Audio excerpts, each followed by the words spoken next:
Come on, 6 to 6 ne mango. Soft man music just yo.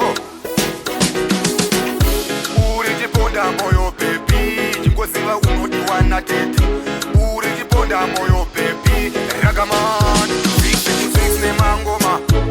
Uzandisiye baby, uzandisiye murudo. Uzandichemeza baby, uzandichemeze nerudo. Uzandisiye baby, uzandisiye murudo. Inga takavimbiza na baby, takavimbiza na rudo. Saka ndati baby uzandisiya, kunze uku kuna neruchiva. Saka ndati gara waziziva, kana ukaona vachikuyeva. Ndivo vaya vaneruchiva, moyo wangu vobva vandibira. Pauri baby ndakapika, kuti mguva chese isu tichapinda. Iwo ndinovara ukana ndinewe, vamwe vanosuwa ukana ndinewe.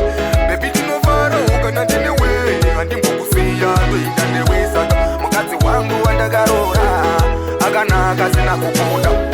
Ndiye munhu wane akakosha, ungakuhati ndiro wandinoda. Ndiwe uri mangu mwati, unondidzisa ndisina kana chasi. Rudo rwedu haruna kutanga nhasi, mumwe musi isu tichaita pati. Saka ndiwe muroora wamai, hazvinei kuti mai vakashaya. Kundipa rudo baby usanyara, pamberi pechiita vanhu vakazara. Uzandisiye baby, uzandisiye murudo. Uzandichemedza baby, uzandichemedze nerudo. Uzandisiye baby, uzandisiye murudo.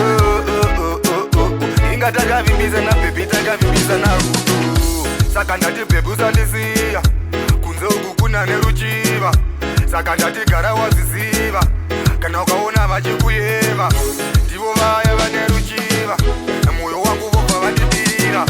Pauri baby ndakapika, kuti mguva chese isu tichapinda.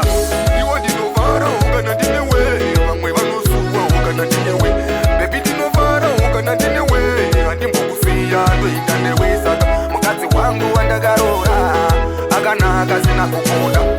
Ndiye munhu wane akakosha, ungakuhati ndiro wandinoda. Ndiwe uri mangu mwati, unondidzisa ndisina kana chasi.